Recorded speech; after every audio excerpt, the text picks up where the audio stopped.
Welcome everybody, and this is a special segment we're going to do. I was reading a story in the newspaper this week, and it just rubbed me the wrong way. I read a story that there's going to be a film in England about Michael Jackson and a few other people. But what really rubbed me the wrong way is they're having a white actor playing Michael Jackson. And to me, that's just wrong.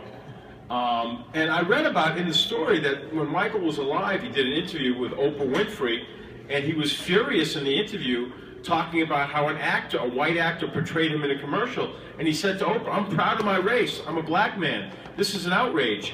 So I would think he must be turning in his grave right now. And I said, I gotta have Rocco do this piece because Rocco knows Michael Jackson in and out. And if anyone can handle this story with detail, with the ins and outs, is our entertainment reporter, film critic, Rocco Pasafumi. So Rocco, let's get to the bottom of a story of Michael Jackson that has irritated not me and you, but a lot of people throughout the world. Yes, first offer some background on this and why this happened.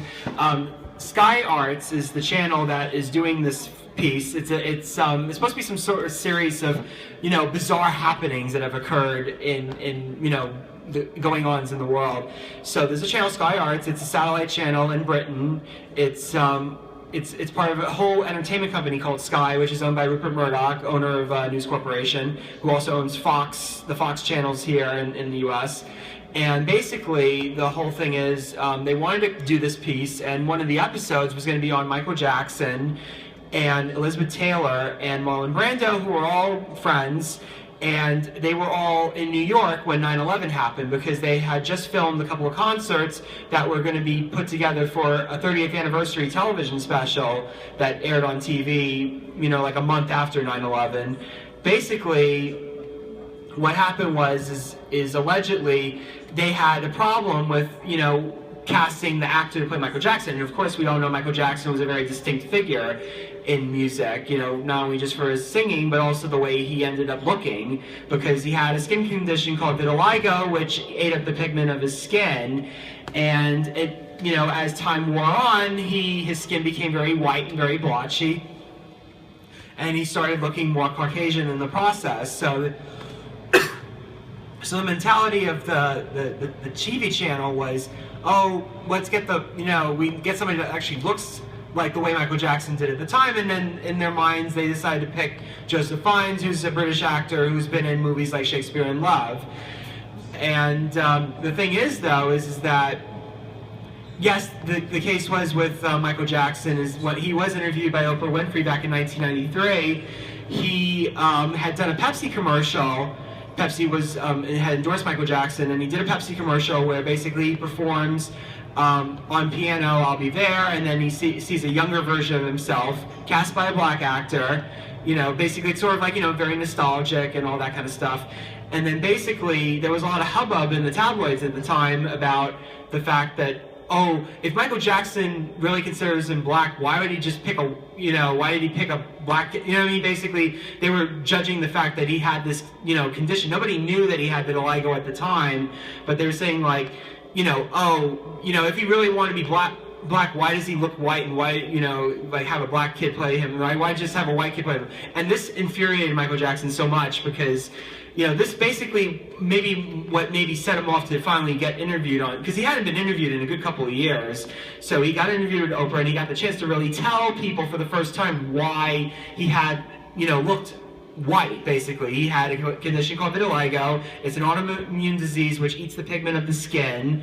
And basically, it's not so much that his skin is white per se, it's just that it has no pigment, basically. When you're black, it's a lot more noticeable, because white people can get vitiligo too, but it's a lot more noticeable if you are black.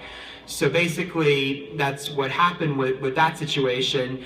And it just really was the case of pretty much kind of, just bad decision making over at this, channel. There's maybe a sense of a bit of an out of touch nature with, not just,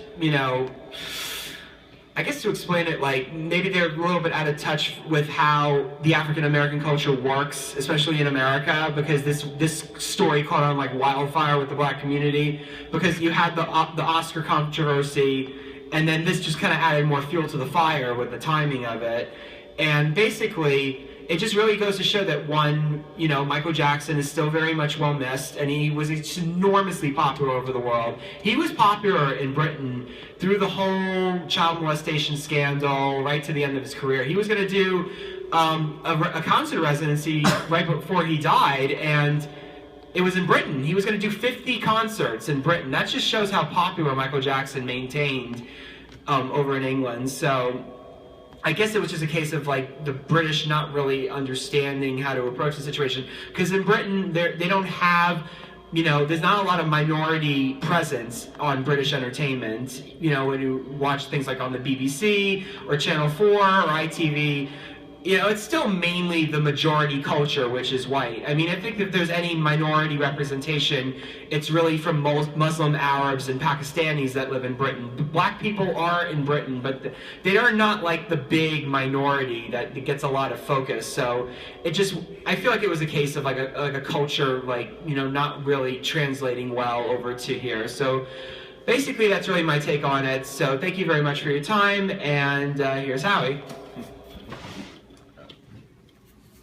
Rocco, one more. Yeah. This is a quick one. I'm going to put you on the spot. You have no idea what I'm going to say. Right, go so this on. is going to be good. Do you like this, Rocco? I'm going to put you on the spot? Sure. All right, ready? Let's do it. Okay. Give me content. 5, 4, 3, 2, 1. You're live. When it comes to film, I have about an eighth of knowledge that Rocco has. But I want to put Rocco on the spot. This is the year. This is the time where Leonardo DiCaprio gets the Oscar for Revenant. So I want a guarantee from our great film critic, Rocco Pasafumi. Will you guarantee Leo's getting the Oscar this year? I'm sorry, but I can't guarantee No! anything. But I will say this. I will say this. That Leonardo DiCaprio has probably the best chance of getting one this year. In terms of, you look at his competition, there's a lot of people that maybe either don't fit it or probably have already won, like Eddie Redmayne did a movie where he had... It's Leo or nobody else. I don't want to hear about Eddie Redmayne and his son is this. Leo better get the Oscar. Rocco. I think the odds are pretty strongly, and I would be very surprised if Leo didn't win this time, because I really do think that he has the best chance. I think that he has, he's due for one. He's had a lot of nominations in the past. The competition doesn't really look like it could really go up against him very well. And I guess that's all there is to it. I think, like I said, I can't guarantee anything. There are no guarantees, but I will say that the odds are very, very strong in Leonardo DiCaprio. What about... My name is Halftime. I want to thank you for your time. Please join us next Sunday from Poncho's or the show of Halftime. But at this time, we are out of time. See you next Sunday!